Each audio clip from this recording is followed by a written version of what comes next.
That guy Jake Paul. Hold on, signing with the PFL, chat. Jake PFL.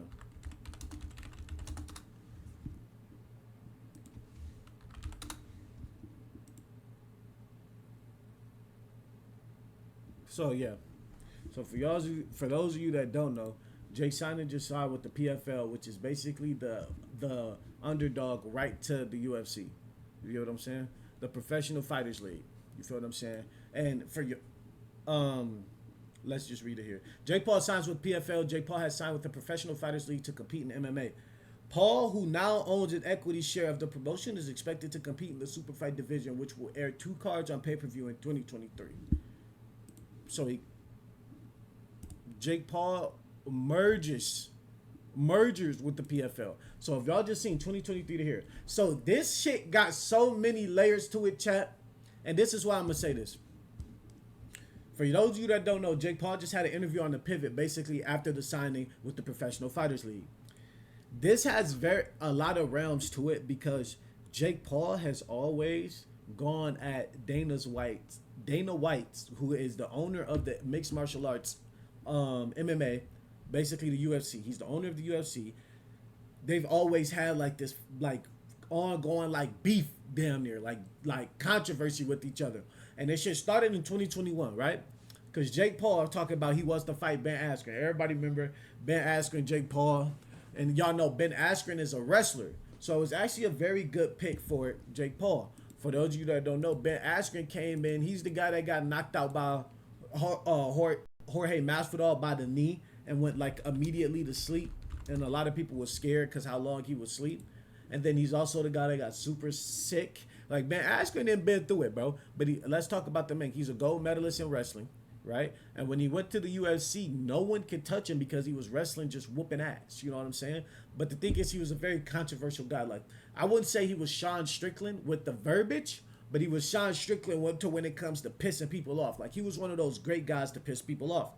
So, initially, Dana White, once he heard about this fight and about Ben Askren signing to this fight, because this is once Ben Askren was out of the UFC, Dana White took it up on himself basically to criticize Jake Paul, saying basically like, no, bro, I don't think that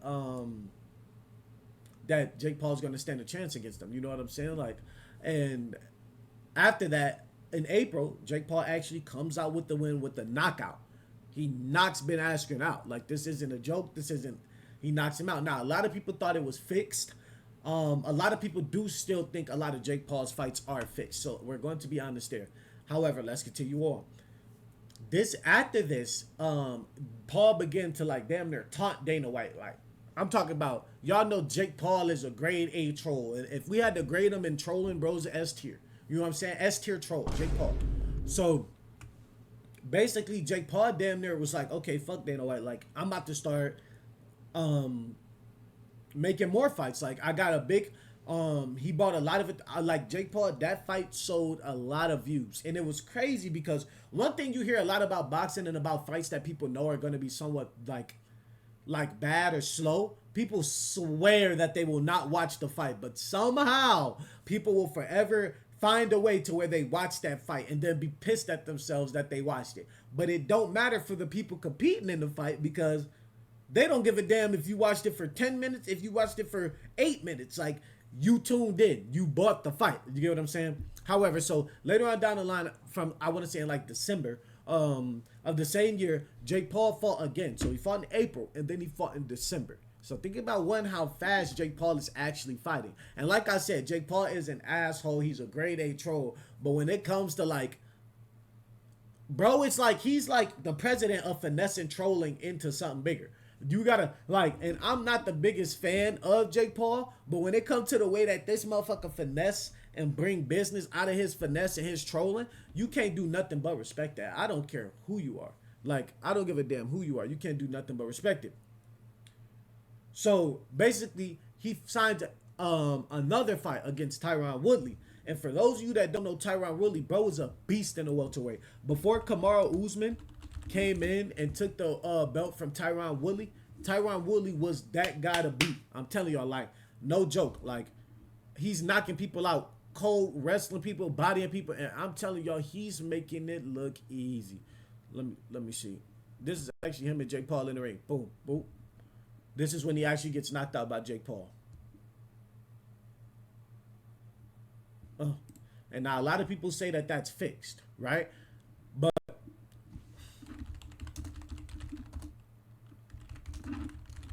if we go to Tyron Woodley's UFC career, right? Let's just pull it up real quick, Chuck.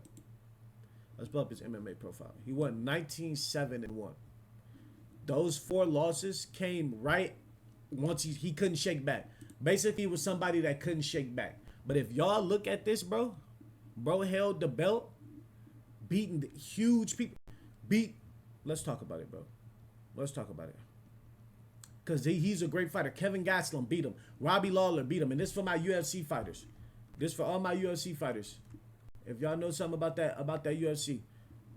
Beat Kevin Gastelum. Beat Robbie Lawler. Beat Stephen Thompson with the draw and then beat him with majority. Beat Damian Maia. Beat Darren Till and then lost to Kamaru Usman. And once he lost to Kamaru Usman, he just couldn't shake back. He lost to Gilbert Burns and he lost to Kobe Covington. And if y'all don't know, around that time, Gilbert and Kobe were on stretches. They were like contenders for the championship. They were fighting some of their best fights. So y'all see how good of a fighter Tyron Woodley was. So for Jake Paul to knock him out, that was also crazy. Because Dana White didn't expect that at all. To be honest, none of us did. We do know Tyron Woodley is more of a grappler, but it don't matter because he can box. He did have a nice overhand. He had a nice hook. Bro he could fight. You feel what I'm saying? And then after the wins, Jake Paul really started. Once he beat him, then Jake Paul really started trolling Dana White. I'm talking about y'all. It was terrible. Yeah, Dana White ended up this, that. The rivalry basically became public because Dana White had no choice but to respond. If he goes and he beats 2 of your UFC fighters in a boxing match, it basically looks like you're a wrestling sport. You get what I'm saying? Your team, like the people aren't fighting. Now, he did get people towards the end of their career that people started to give him slander for, but that don't really matter. The whole point is he literally built this up like from trolling. And I want y'all to stick with me because he's really just right now he's trolling. Like, yes, he's putting his body on the line to fight. That's just trusting himself. Yes, you can get knocked out in the fight at any given time. And even if the fights were fixed, that's still a part of the fucking trolling, chat. So he's trolling Dana White still. January 22. Jake Paul publicly challenged Dana White, saying he will retire from boxing and this is the whole point of of Jake Paul going to Dana White. And that's because he was saying basically how the UFC underpays fighters, and the fighters aren't set up for long term, although they're doing a dangerous sport. Now, a lot of people will combat that with, well, they know what they're signing up for. They know this, they know that. The point is, a lot of people, and I'm not saying the way that they go about making these sports safe is it, because I absolutely hate the way that they're trying to make football. And I'm an offensive player, and I absolutely hate the way they're trying to make football. Like, and for the UFC, this is fighting. So you got to make it safer because this is deadly. You get what I'm saying? Football can be deadly, but the chances of you dying in that cage is way higher. So my point is this. Jake Paul wanted them to have some type of life insurance as well. So and once they're done fighting, they can, you know what I'm saying? But he basically, let's get back to the point. Jake Paul basically told Dana White that he would retire if White agreed to increase the UFC fighter pay to $50,000 per fight, give fighters 50% of UFC revenue, and provide long-term healthcare for fighters. To put this, like, if I had to put this shit into perspective for y'all, the UFC right now is only giving them, I believe, 16%, 12 to 16% of the revenue that they're bringing in. You get what I'm saying? That the UFC is bringing in. So, if you think about Major League Baseball and the money they get paid, the NBA and the money they get paid, the NFL and the money they get paid, basically, other like national sports, you get what I'm saying? They collect 50% of the league's revenue with players through collective bargaining. The UFC is 12 to 16% for players with collective bargaining. Dana White is fucked up. You can't tell me, and most definitely how much that sport has grown, because people have grown to love the UFC. You cannot possibly tell me that they only get it's only enough money bringing in that they make 12 to 16%. I blatantly remember.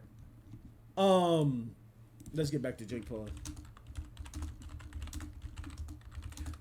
I blatantly remember one of the announcers, I believe on the White House card, asking Dana White the amount of money that they made, and Dana White says a crazy amount of money. I want to say it was like something million, and he said the fighters only gonna get like a 100,000 K fighters bonus, but the revenue bought in was like 6 million.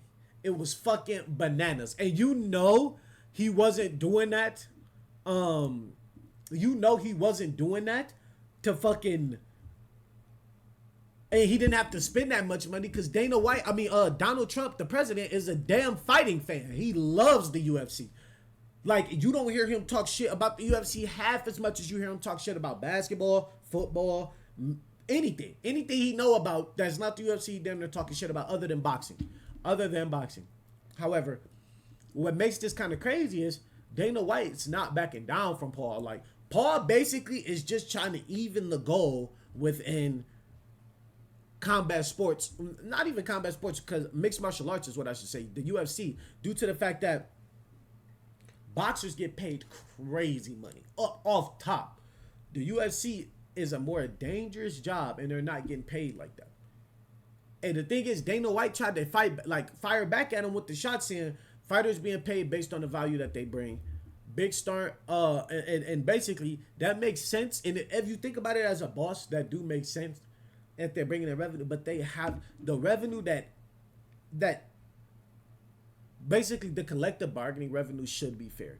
12 to 16% is absolute dog shit for them to be paying fighters. Like I said, this is fighting, bro. This is not no game for real. Like football is a game, basketball a game, tennis a game, golf's a game. Fighting is no damn game.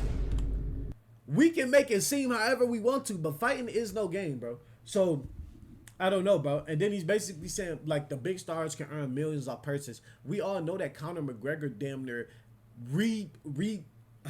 how do I put this? Conor McGregor damn near gave the UFC new life when it came to just them and the popularity that they bring and everything. And remember what I'm saying with the popularity, because that's why they've been able to bring in so much more money now. Even our greatest fighters, John Jones, everybody think John Jones is the GOAT of UFC. He hasn't brought in as much money to the UFC as Conor McGregor. Why? Because Conor McGregor's personality, because who he is, which is also a promotion, which is also seen as a promotion. But you go and Conor McGregor's made more money off his alcohol than he has fighting.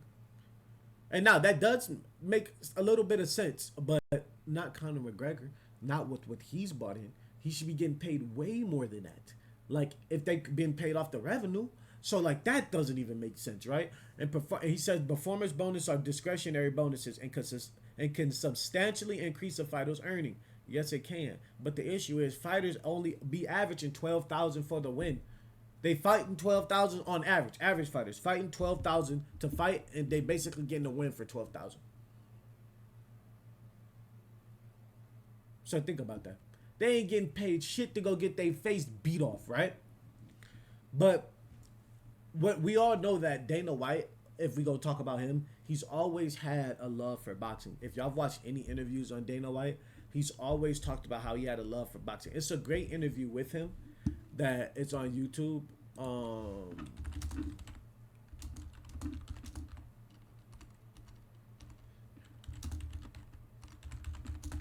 I had watched one on Dana White on his journey to the UFC, and it's a dude interviewing him, and it was a couple months ago, and it's an actual interview.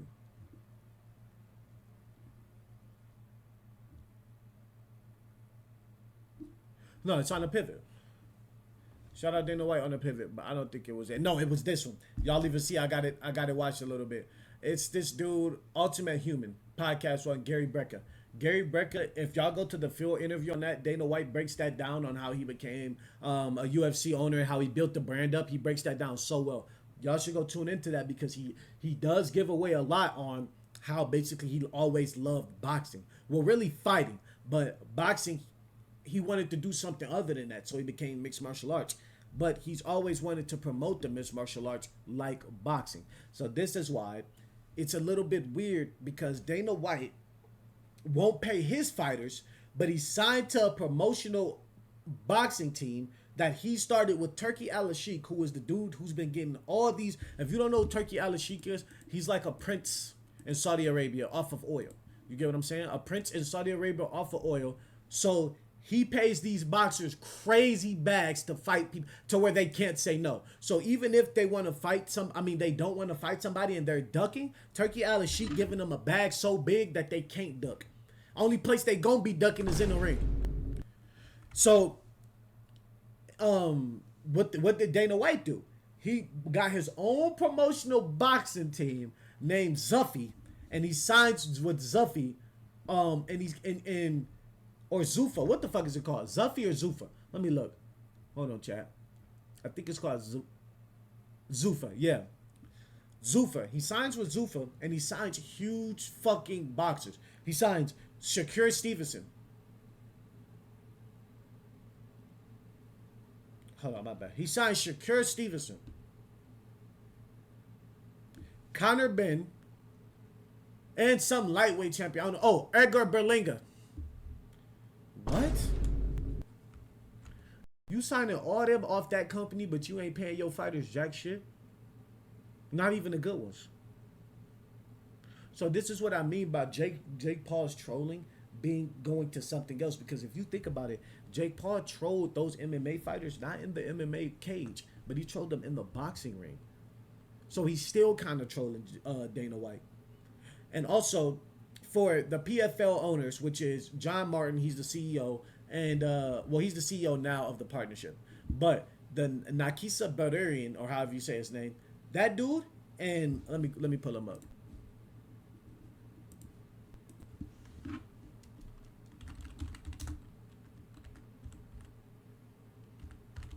He was thinking so smart.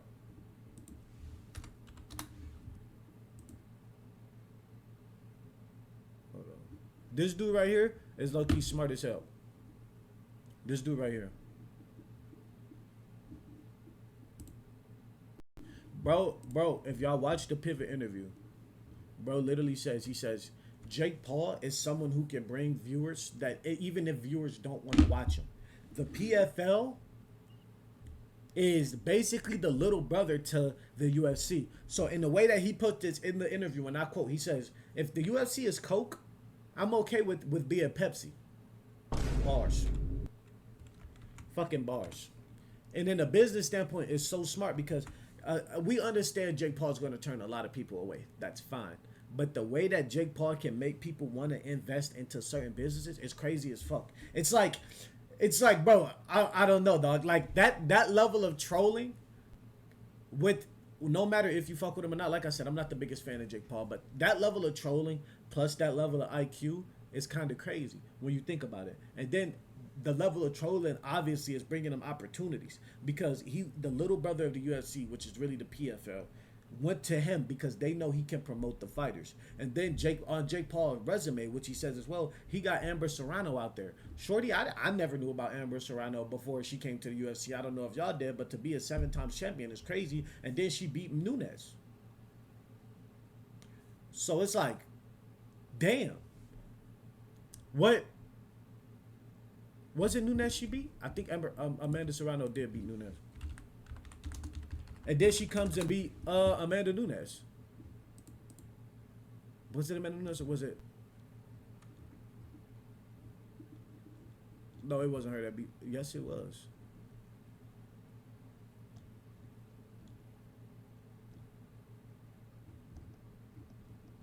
No, because she's been a champion, bro. She's been a 7-time champion. Let me go to Amanda Nunes. But Jake Paul also did get Amanda Nunes paid too. He also got the lion her name. So it's like he has helped out the female fighters, a couple female fighters, which is good. And if the PFL can see that, which they do see that, then they obviously gonna be like, yeah, we trying to team up with Jake Paul. She lost to Julia Pena. That's her name, Julia Pena.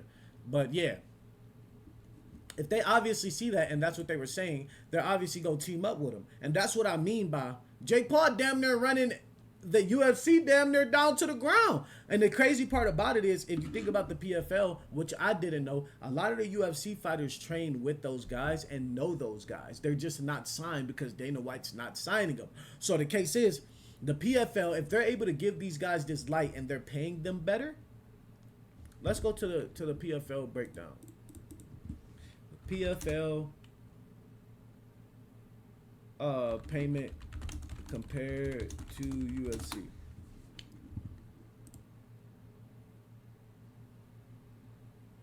So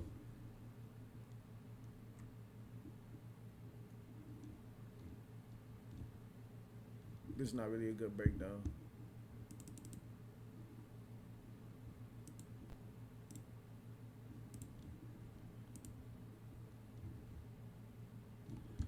PFL versus UFC pay.